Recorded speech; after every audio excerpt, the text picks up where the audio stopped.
Hello students, how are you. आज हम economics class 9 का chapter first the story of Palampur पढ़ेंगे। ये सेकंड पार्ट है। अगर आपने इसका फर्स्ट पार्ट नहीं देखा है तो आप डिस्क्रिप्शन में जाकर इसका लिंक देख सकते हैं।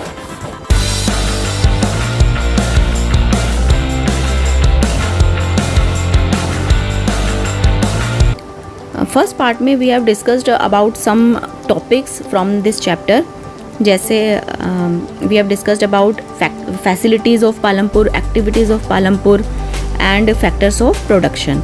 And in this chapter I have talked about, is there a way one can grow more from the same land?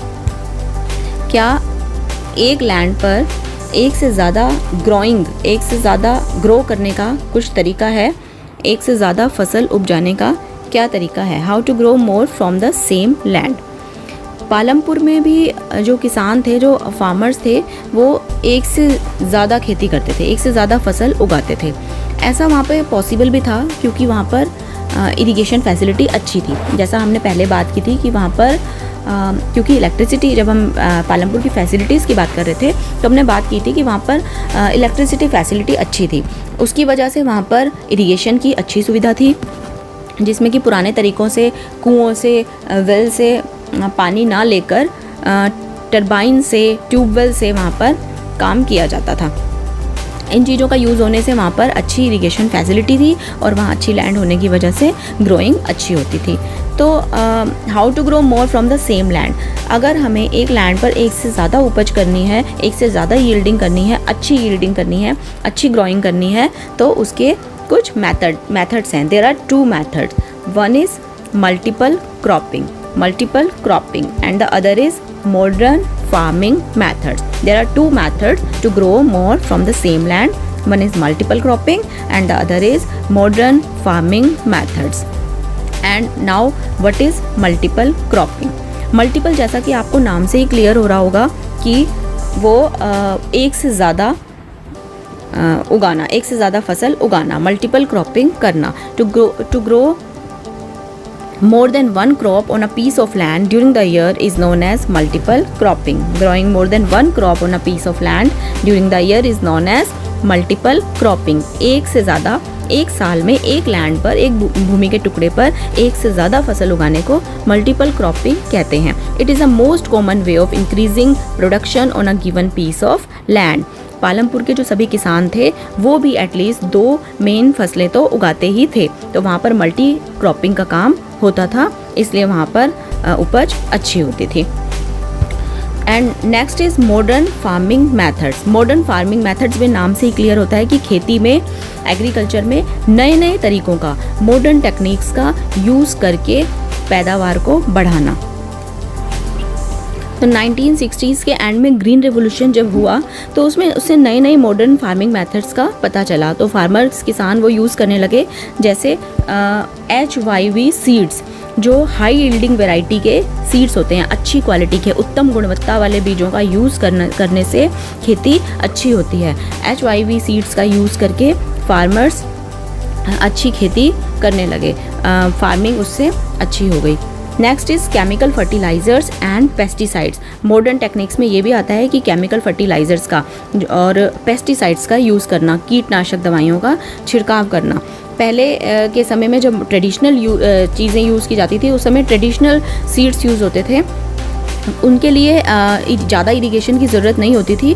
Farmers जो मैन्योर के लिए भी नेचुरल मैन्योर जो होती है, खाद, उसी को ही फर्टिलाइज़र्स के रूप में यूज़ कर लेते थे, लाइक काऊ डंग, जो वहाँ इजीली अवेलेबल हो जाता है, तो वही फर्टिलाइज़र्स के लिए यूज़ करते हैं। लेकिन बाद में नए नए फार्मिंग मेथड होने से केमिकल फर्टिलाइज़र्स का यूज़ किया जाने लगा, पेस्टिसाइड्स का यूज़ किया जाने लगा, HYV सीड्स का यूज़ किया जाने लगा, और इरिगेशन फैसिलिटी में भी नए नए तकनीकों का, नई नई टेक्निक्स का यूज़ किया जाने लगा।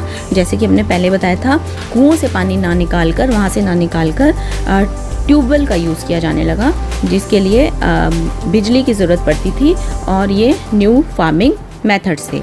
And the last is farm machinery, जिसमें बड़ी बड़ी मशीनों का यूज़ करते थे, जैसे ट्रैक्टर्स, और हार्वेस्टिंग के लिए जो थ्रेशर्स होते हैं, ये न्यू मशीन्स का यूज़ करके वहाँ पर नई नई चीज़ों का यूज़ करके, मॉडर्न फार्मिंग मेथड्स का यूज़ करके कृषि की, खेती की पैदावार को बढ़ाया जाता था।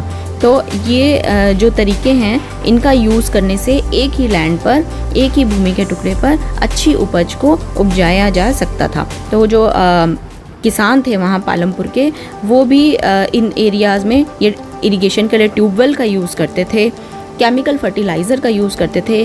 दे use HYV seeds and pesticides in farming, and some of them bought farm machinery like tractors and threshers which made plowing and harvesting faster। इससे प्लोइंग का काम और हार्वेस्टिंग का काम जल्दी से होने लगा और जो प्रोडक्शन था वो इंक्रीज़ हो गया। उस समय जो प्रोडक्शन होने लगा पालमपुर में, वीट का जो प्रोडक्शन होने लगा वो बहुत ज़्यादा पहले की तुलना में बढ़ गया। And there was a large increase in the production of wheat. Farmers now had greater amounts of surplus wheat to sell in the markets। उस बार तब फार्मर्स के पास वीट का इतना ज़्यादा अमाउंट होने लगा कि वो अपने कंजप्शन के लिए रखने के बाद उनके पास इतना सरप्लस बच जाता था कि वो उसको मार्केट में सेल भी कर सकें। तो difference between multiple cropping and modern farming methods is an important question of this chapter, जो आपको अच्छे से आना चाहिए।